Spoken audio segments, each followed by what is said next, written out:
હવે એ આખું ગુરુજીએ બધું કહ્યું છે કે આવો જે બ્રાહ્મણ થઈ જાય એ ભલે જીસસ ક્રાઇસ્ટ એટલે કે ક્રિશ્ચિયન ભલે હોય પણ તે પણ બ્રાહ્મણ જ છે, એવું જીસસનું ઉદાહરણ આપીને કહ્યું. એટલે મોમેડન હોવા છતાં મોહમ્મદ પૈગંબર બ્રાહ્મણ થઈ જાય, ક્રિશ્ચિયન હોવા છતાં જીસસ ક્રાઇસ્ટ બ્રાહ્મણ થઈ જાય, એવું ગુરુજીએ કહેલું છે. એટલે રવિદાસ ચમાર હોવા છતાં બ્રાહ્મણ બની જાય, કબીર વણકર હોવા છતાં બ્રાહ્મણ બની જાય. બ્રાહ્મણ જન્મ તો હતો નહીં એ લોકોનો,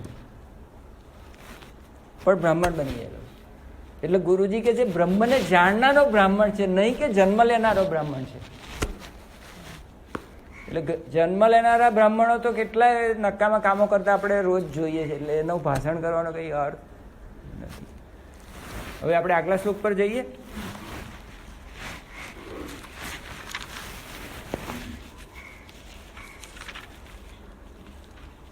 તેતાલીસ ને, અચ્છા આનું ગુજરાતી એક આખું પેરેગ્રાફ વાંચી જઈએ. હા, આખો ભાષાંતર આ પ્રમાણે છે.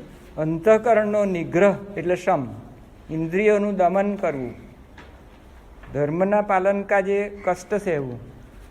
434મું પાનું છે, ઉપર પેરેગ્રાફ મોટો.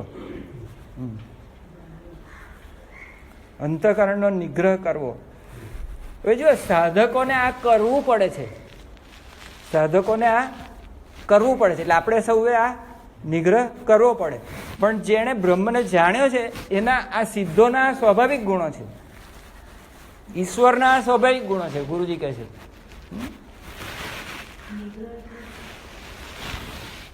નિગ્રહ એટલે કંટ્રોલ કરવો. એટલે ઘોડાની લગામ પકડીએ તો એ ઘોડાનો નિગ્રહ કરેલો કહેવાય. એટલે ઇન્દ્રિયોનો નિગ્રહ એટલે આ આપણો જે રથ છે એમાં જે ઘોડાઓ જોતરેલા છે એને મન રૂપી લગામ નાખેલી છે અને બુદ્ધિએ સારથીએ એને પકડેલું છે.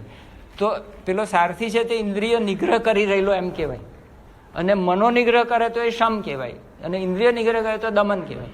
એટલે અમારે એક સાહેબ હતા અમે સ્કૂલમાં, તે રોજ હું મારા ઘર પાસેથી સાહેબને પસાર થતો જોતો. રામકૃષ્ણ મિશનમાં હું ભણતો મણિનગર. તો એ સાહેબ આમ ને આમ જ ચાલે, આમ જ જુએ, આમ જુએ કે આમ જુએ, આમ જુએ કે આમ જુએ, નહીં આમ જુએ નહીં આમ જુએ કે આ પેલો એમ કે મારો સ્ટુડન્ટ અહીંયા ઊભેલો છે. એટલે એ મંકોળી સાહેબ કે એવું કંઈ નામ બી યાદ છે, નાગર. તો એટલો બધો એનો ઇન્દ્રિય નિગ્રહ હતો, મને હજુ યાદ છે એ દાખલો. જુએ જ નહીં બીજે, માણસ જોવા જ નહીં જાય બીજું કંઈ. તો એ દમનો આ તો તમને ઉદાહરણ આપું છું.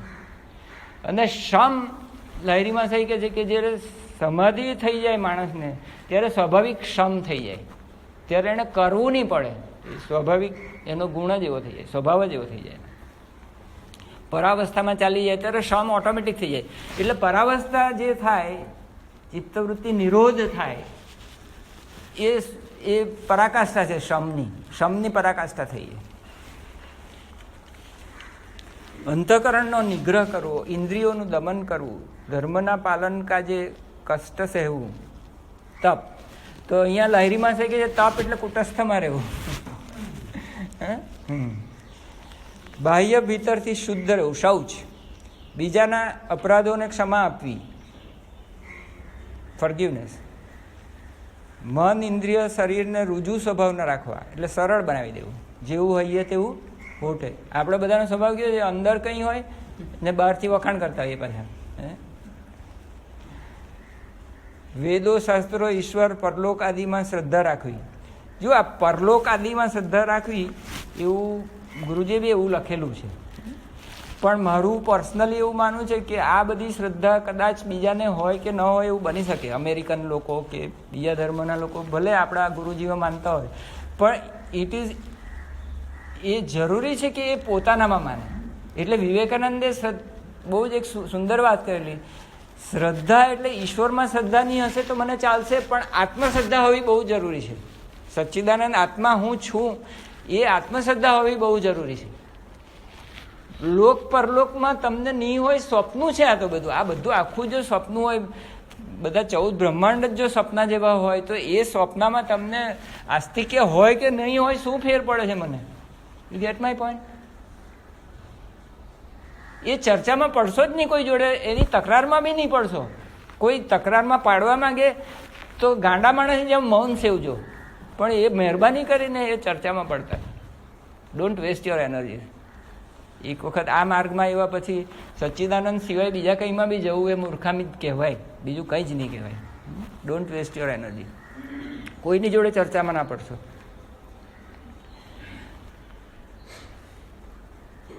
વેદશાસ્ત્રોનું અધ્યયન અધ્યાપન કરાવવું, ભણવું અને ભણાવવું, અને પરમાત્માના તત્વને અનુભવવું. બરાબર છે? સાક્ષાત અહમ બ્રહ્માસ્મીનો અનુભવ કરવા ટ્રાય કરવું. એટલે નિધિધ્યાસનમાં શું કે લોકો કે કોઈ એક વૃત્તિ હોય, ધારો કે આપણી કે અહમ બ્રહ્માસ્મી, તો એ લોકો શું કહે કે અહમ બ્રહ્માસ્મીનું પુનરાવર્તન કર વૃત્તિનું. તો એક જ વૃત્તિ જો રહે મનમાં, આપણે કેવું વાંદરાની જેમ એક ઝાડ પરથી બીજા ઝાડ પર કૂદકા મારતા હોઈએ છીએ. હમણાં આમ ધ્યાન કરવા આવે છે, હમણાં એક વાત આવી, પછી બીજી, પછી ત્રીજી, પછી ચોથી, કંઈ થોડીક વારમાં તો મગજ કાનું કાં જતું રહે. રોજ આપણે બધા અનુભવીએ છીએ. તો આ બધા વિજાતીય વૃત્તિ પ્રવાહો કહેવાય. વિજાતીય. સજાતીય વૃત્તિ પ્રવાહ એટલે જો અહમ બ્રહ્માસ્મી એ મૂળ ખ્યાલને રાખતી વૃત્તિઓ બદલાય તેનો વાંધો નથી. અહમ બ્રહ્માસ્મીની જગ્યાએ ચૂપકીથી ભૂલથી શિવોહમ ઘૂસી જાય તો કંઈ પ્રોબ્લેમ નહીં. એની ચૂપકીથી સોહમ ઘૂસી જાય તો બી કંઈ વાંધો નહીં. એમાં ચૂપકીથી હોંગસો ઘૂસી જાય તો બી વાંધો નહીં. એમાં ચૂપકીથી ઓમ ઘૂસી જાય તો બી, બિકોઝ દે આર ઓલ સજાતીય વૃત્તિ પ્રવાહ. Om is equal to Brahm. It is not change its meaning. જ્યારે તમારું મન સંકલ્પ કરે કે હું આ અહમ બ્રહ્માસ્મી વાળા જે મને અનુભવ છે, મારા હોવાની સભાનતા છે, એનું મિનિંગ કાઢવાવાળા વૃત્તિઓને જ ફક્ત પકડી રાખી, ત્યારે મેં સજાતીય વૃત્તિ પ્રવાહને મેન્ટેન કરેલો કહેવાય. તથા એક પ્રતિ એકતાંતા ધ્યાનમ, એમાં એકતાન થઈ જાઓ, બીજી કોઈ બધી આમ તેમ જાઓ નહીં પેલા મંકોડી સાહેબની જેમ.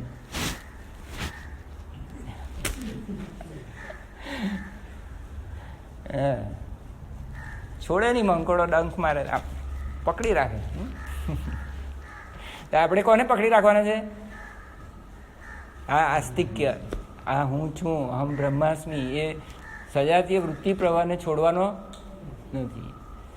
જ્યારે એ વૃત્તિ પ્રવાહમાંથી તમે આમ કે તેમ ટસ કે મસ નહીં થાવ, હોંગસો તો હોંગસો, પકડી તો પકડી, ઓમ તો ઓમ, પકડી તો પકડી, છોડવું નહીં. પાછું થોડીક વારમાં આમ તેમ થાય એટલે પાછળ એક સાક્ષી હોય તમારો, એ સાક્ષી કે કંઈ વાંધો નહીં દીકરા, આમ ગયું છે, આમ કરીને પકડીને પાછળ લાવે. શનૈહિ શમનૈહિ ઉપરમેત ધૃત્યા બુદ્ધિ ગૃહિતયા, એવી એની ધીરજ એવી છે સાત્વિક કે પાછું યોગની અંદર પોતાના જે નક્કી કર્યું કે આ જપ કરવો છે, આ વૃત્તિઓનો પ્રવાહ ચલાવવો છે મારે, હવે એનું નિધિધ્યાસન છોડે નહીં, ત્યારે એ ધૃતિ સાત્વિક કહેવાય. રાઈટ. હવે આપણે 43મા શ્લોકને વાંચશું. જો આ શ્લોક આ પ્રમાણે છે: શૌર્યમ તેજો ધૃતિર્દાક્ષ્યમ, શૌર્યમ તેજો ધૃતિર્દાક્ષ્યમ, યુદ્ધે ચાપ્ય પલાયનમ, દાનમ ઈશ્વર ભાવશ્ચ, ક્ષાત્ર કર્મ સ્વભાવજમ.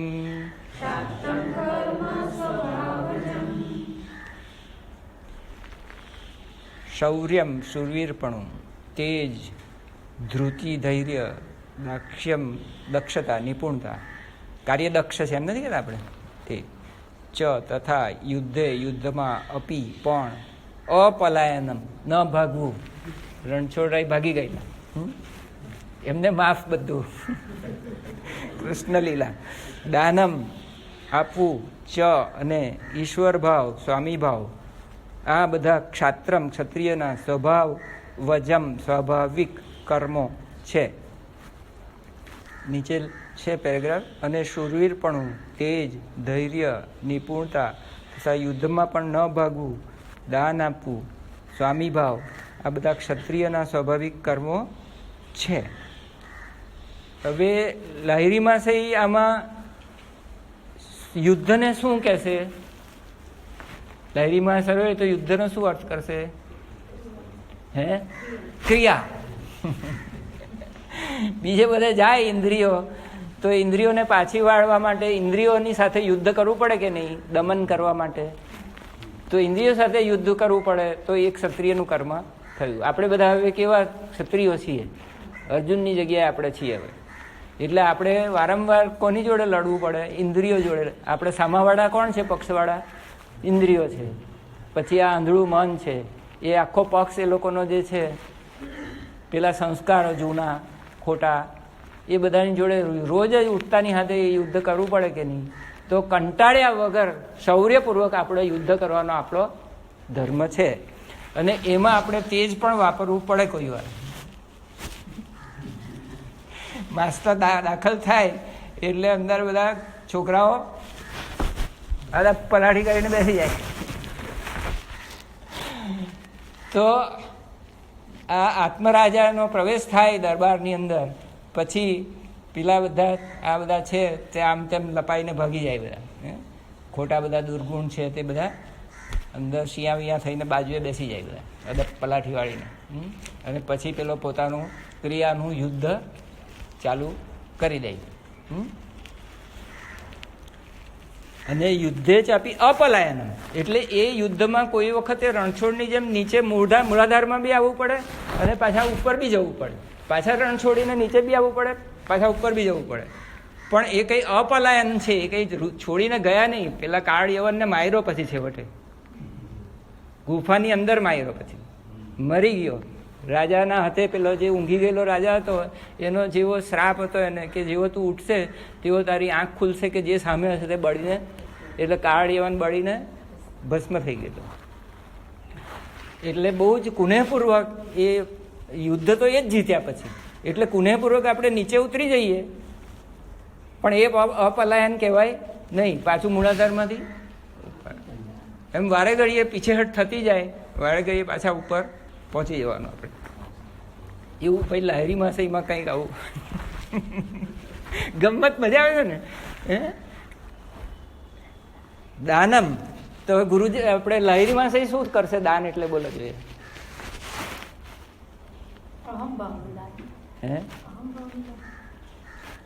એવું બધું જાત જાતના અર્થ તમે સુંદર કાઢી શકો, બરાબર છે. પણ લહેરી માસાઈ શું કરે? હવે એવું લહેરી માસાઈ શું કરે એ સવાલ પૂછ્યો. દાન શાનું આપે? ક્રિયાદાન. ક્રિયાદાન એટલે આપણા સ્વામીજીઓ બધાને ક્રિયાદાન આપે. તો એ બધા યોદ્ધાઓ છે ગુરુજીના. ક્રિયાદાન એટલે જે અથવા પોતાને જે આ જાણ થઈ તો હું બીજાને કહું કે ભાઈ લે આ ચોપડી મને બોલતા નથી આવડતું, આ ગુરુજીની આ ચોપડી મને બહુ ગમી, વાંચ. તો એવું એકવાર સોપારીવાળા સાહેબે છે એ પેલા આપણા નાયક સાહેબના મોટા ભાઈ આપણે બિપિનભાઈને ચોપડી ઓટોબાયોગ્રાફી, તો એક દાન કર્યું એમણે. એણે તો સારા ભાવે આપી દીધી ને ચોપડી. તો એમણે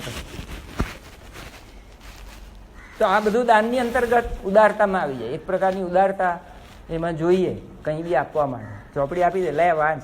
મને 2 વાર ચોપડી આપી દીધી. સાંઈ બાબાનું ચરિત્ર વાંચો કે, પછી રામકૃષ્ણની ચોપડી આપી દીધી. બહુ નહીં આપતા, મને હવે વાંચવાનું નથી ગમતું.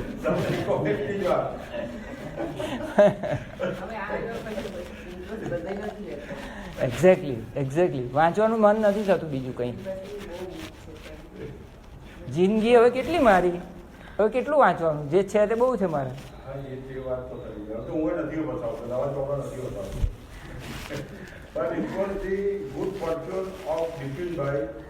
કે પેલા એક ભાઈએ ચોકડી લીધેલી, એ પાછી મને આપી ઝઘડો કરીને કે નહીં મારે આ ચોકડી નથી ગમતી, આ બધા મિરેકલ છે, આ બધું મનમાં મગજમાં ઉતરતું નથી. બિપિનભાઈ બાજુમાં જ બેઠા હતા. મને કે ભાઈ શું છે ઉપાડવાનું? કે આ પુસ્તક આપણે નથી ગમતું તો આ પૈસા એને પાછા. બિપિનભાઈ કે ચાલો મને આપી દો, હું લઈ જાઉં. Because is good for indeed no doubt. પછી ઈશ્વર ભાવ એટલે પ્રભુત્વ બધા ઉપર. એટલે લશ્કરને એ લીડ કરી શકે, લીડરશિપ ક્વોલિટી જેને કહેવામાં. તો લીડરશિપ ક્વોલિટી કેટલી વાર વૈશ્યમાં બી હોય. જેમ કે ગાંધીજી તો વૈશ્ય હતા પણ એને આખા દેશનું નેતૃત્વ સંભાળ્યું. એટલે ઇટ્સ અ ક્વોલિટી. એ બધામાં હોઈ શકે, એવું કંઈ જરૂરી નથી કે એટલે બાબા સાહેબ આંબેડકર શૂદ્ર હોવા જન્મથી, તો પણ કેટલા બધું અધ્યયન કરી વિદ્વાન થઈ ગયા, બ્રાહ્મણ થઈ ગયા, અને પછી એમણે નેતૃત્વ પણ કર્યું. એટલે આ ગુણો કોઈનામાં બી ડેવલપ થઈ શકે એવું કંઈ જરૂરી નથી. આપણે બધાએ, ગુરુજીએ બહુ જ ઉત્તમ વાત કરી છે, બહુ જ ઉત્તમ વાત કરી છે કે એવું ના માની લેશો કે કોઈ પ્રકારના ગુણધર્મમાં આપણને જોયા આપણે એટલે પછી આપણે માની લો કે આપણે વૈશ્ય જેવા છીએ. કેટલાક આપણા મિત્રોએ કહ્યું કે હું તો વૈશ્ય છું ભાઈ, મને એવું કહે લોકો આમ આરામથી. તો ગુરુજી કહે છે કે એ વાત સાચી છે કે તમારામાં આ ધર્મો અત્યારે પ્રગટ થયેલા છે, પણ તમે આ તો પ્રકૃતિના ધર્મોમાંથી વિકારી છે, તો બદલાય છે, પણ તમે તો આત્મા તો ન બદલાય એવા છો. એટલે જે બ્રાહ્મણના સ્વાભાવિક ગુણો છે એ તો તમારા સ્વાભાવિક ગુણો છે. અલ્ટિમેટલી જે બ્રાહ્મણ છે, બ્રહ્મ છે, એ બ્રહ્મના તો સ્વાભાવિક ગુણો છે સચ્ચિદાનંદ. તો ગુરુજી કહે છે કે આ બધા ગુણો છે ને એને બાજુએ મૂકો. હું કહું છું કે બ્રહ્મનો એક જ ગુણ છે, તો શું? તો કે સચ્ચિદાનંદ. પણ હમણાં તો તમે સત, ચિત્ત ને આનંદ 3 બોલ્યા, એ 3 જુદા દેખાય છે, પણ 3 જુદા નથી, એક જ છે. સમજાવવા માટે તમને 3 છે, પણ જે સત છે તે જ ચિત્ત છે, ને જે ચિત્ત છે તે જ આનંદ છે. સમજાવવા માટે આપણે એમ કહીએ કે આ ગુલાબ છે, ગુલાબનું ગુલાબી રંગ છે, એની સુંદર સુગંધ છે, અને એની કોમળતા છે, પાંદડીઓની મૃદુતા. તો સ્પર્શથી મૃદુ છે, સુગંધે આવું સુંદર છે, અને કલર આવો છે. આપણે એના 3 ગુણો ડિસ્ક્રાઇબ કરતી હોય કહીએ, પણ ગુલાબ તો એક જ વસ્તુ છે, પરમાત્મા તો એક જ છે, એને ગુણ આપણે જાણે કે 3 હોય એમ સચ્ચિદાનંદ. એટલે ગુરુજીએ એક માસ્ટર સ્ટ્રોક મારીને કહ્યું કે આ બ્રહ્મકર્મ મેં આટલા બધા ગણાવ્યા, ખરેખર તો એક જ ગુણ છે, સચ્ચિદાનંદ.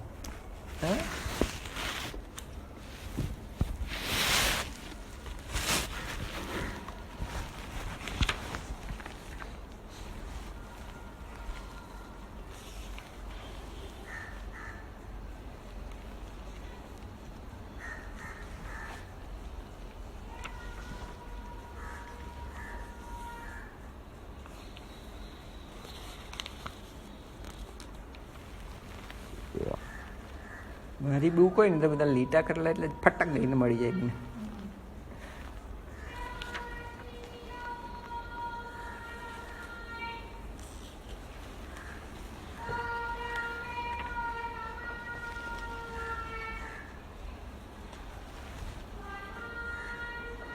મળી ગયું, વાંચું છું.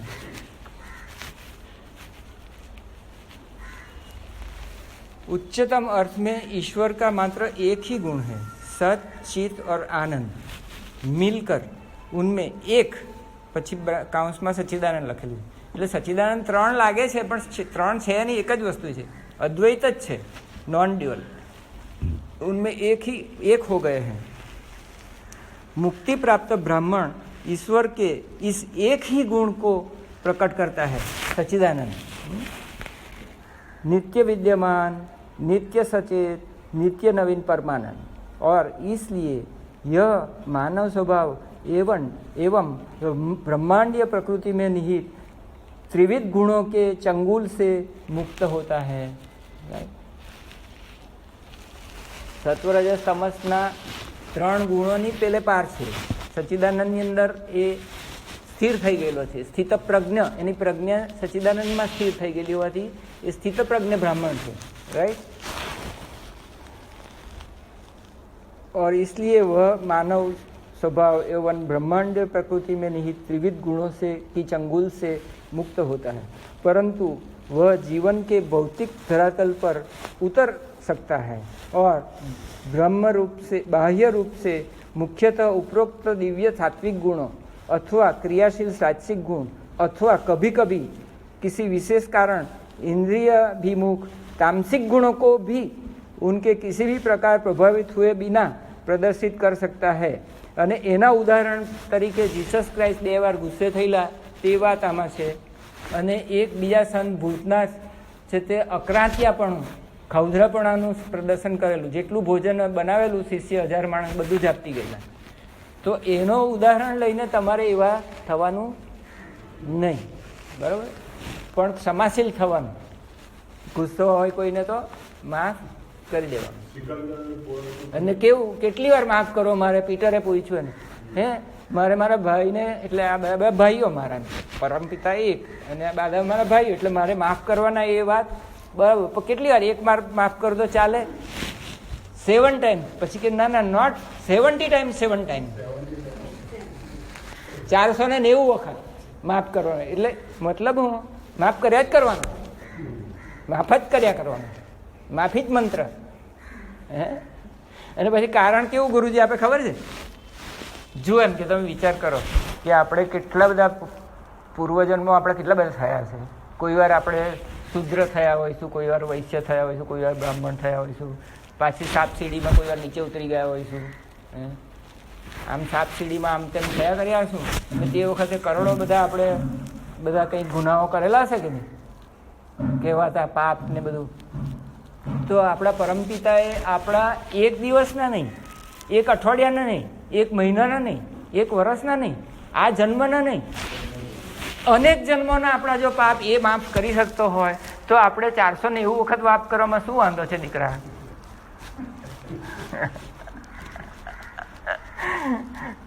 કહ્યું ઘણું તે થોડામાં માની લેજો, કે કહ્યું થોડું તે ઘણું માની લેજો.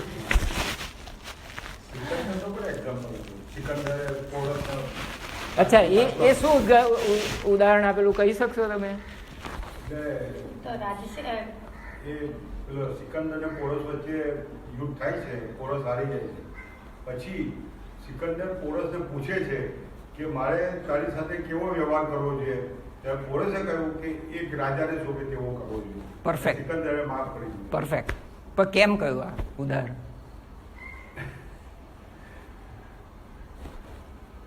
Gate my point. આ ઉદાહરણ કેમ આપ્યું?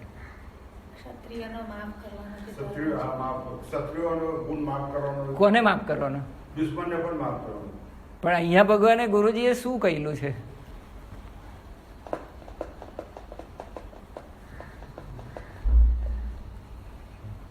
વાંચનાર બોલો, જવાબ આપો મારા સવાલનો.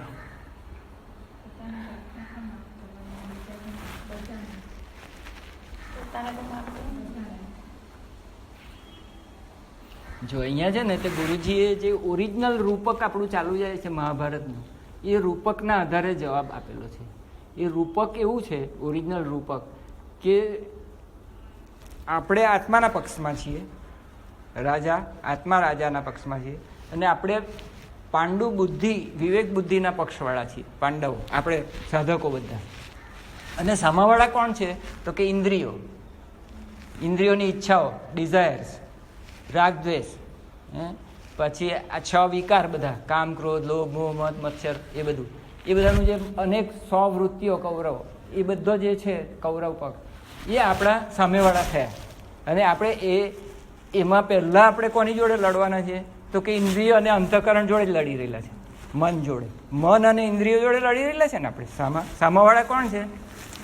એટલે આપણે નિગ્રહ કોનો કરવાના? દમ અને સમ, ઇન્દ્રિયો અને મનનો.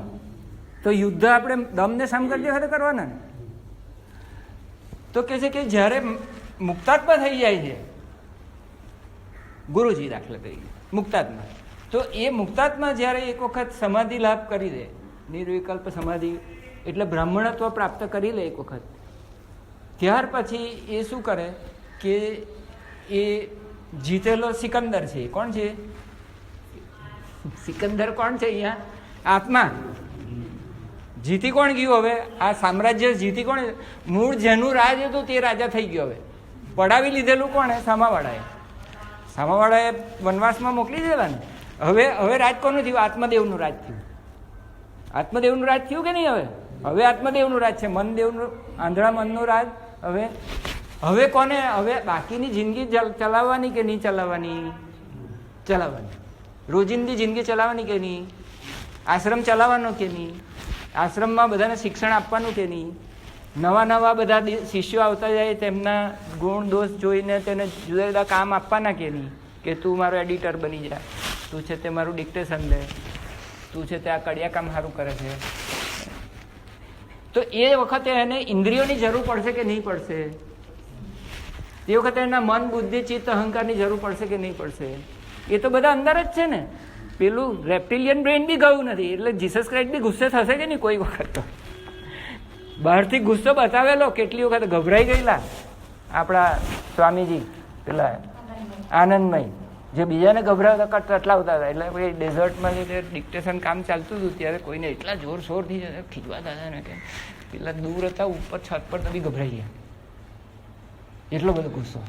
પોતે તો ગુસ્સાનો ભોગ બનેલા જ નહીં હતા, બીજા પર ગુસ્સે એમાં થથરી ગયા. આવું એમ કે એની what I want to say is, આ જે જીતેલો સિકંદર છે, આ સિકંદરે કોને માફ કરી દીધા? એની ઇન્દ્રિયોને અને એના મનને માફ કરી દીધા. કારણ કે એ ઇન્દ્રિયોના મનનો ઉપયોગ કરીને હવે આ સુંદર જે કામ કરવાનું છે, બાકીની જિંદગી કરવાની કે નહીં કરવાની? સમાધિ તો ત્યાં પણ થઈ ગયેલી રાંચીમાં, એમના ગુરુજીના આશ્રમમાં થઈ ગયેલી સેરામપુરની અંદર. પછી આખી જિંદગી જીવવાની કે નહીં? તે ઇન્દ્રિયોની સાથે જીવવાની કે ઇન્દ્રિયો વગર જીવવાની? ઇન્દ્રિય સાથે લડી લડીને જીવવાનું કે ઉપયોગ કરવાનો કે નહીં કરવાનો? ઈગોને હાથે રાખવો પડે કે નહીં રાખવો પડે? આખા બોડીના સામ્રાજ્યમાં આસિસ્ટન્ટ તરીકે જોઈએ કે નહીં? સીઈઓ, એડહોક સીઈઓ તો જોઈએ કે નહીં કોઈ? That is that. વાંચવું છે એ વસ્તુ? તમારે વાંચી લેશો? પણ સારું થયું તમે સવાલ કાઢ્યો છે. આ કયા શત્રુને માફ કરવાની વાત ચાલે છે? અંદરની જ વાત છે આ બધી ભાઈ, ઇઝોટેરિક વાત છે આ બધી, અંદરના યુદ્ધની જ વાત છે. ને અંદરના યુદ્ધવાળાને પેલી માફી બાધી કોઈ ખોટી નથી. જો ભાઈ, તમે જેટલા લોકોએ વાત કરી તે બધી સાચી હતી, પણ ગુરુજીએ શું કહેલું છે એની વાત ચાલતી હતી. અહીંયા આગળ ગુરુજીએ સાફ સાફ આ જ વાત કરેલી છે. એ કહે છે કે એ જ ઇન્દ્રિયોની મદદથી અંદર સુંદર સંગીત સાંભળે છે, નાદ શ્રવણ કરે છે. એ જ કર્ણેન્દ્રિય બહાર જોતી હવે એને સુંદર અંદર સંગીત સંભળાવે છે. અંદર સુંદર અંતર્જ્ઞાનવાળું સુગંધ આવે છે, અંદર દિવ્ય સુગંધ, દિવ્ય ગંધ, દિવ્ય પ્રકાશ, દિવ્ય શ્રવણ એ જ ઇન્દ્રિયોથી થાય છે. એ જે મિત્ર બની ગઈ તે ઇન્દ્રિયોથી. એ અર્થમાં છે આ.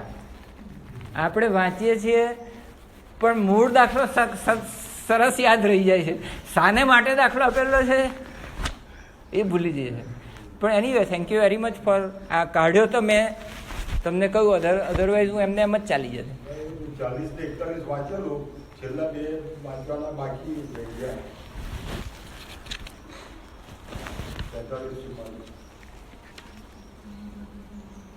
મહાન સિકંદર વાંચ્યું કે બહુ મોડું થઈ જશે તમને લોકો?